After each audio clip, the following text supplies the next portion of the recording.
Ինչ էր չէ խոսվում նախքան ընտրությունները։ Խոսում էին հիբրիդային պատերազմի մասին, տեղեկատվական գրոհների մասին, ոնց տեսակ այդ տեղեկատվական գրոհները իրենք են անում կամ իրենց ի աջակցություն է այդ ամենը կատարվում։ Շատ հետաքրքիր մի հանգամանք էլ նշեմ։ Ես նկատել էի, որ իրենք ասելով նկատի ունեք Հայաստանի իշխանություններին, թե օրվա իշխանություններին, օրվա իշխանություններին եւ իրենց հետ համագործակցող այն կառույցներին, որոնք այս ամենը անում են։ Գիտեք,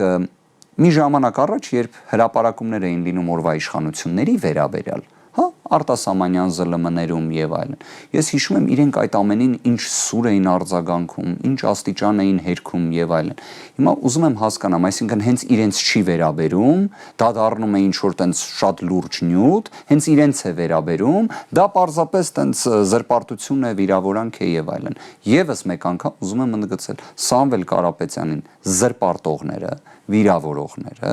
պատասխանատվության են ենթարկվելու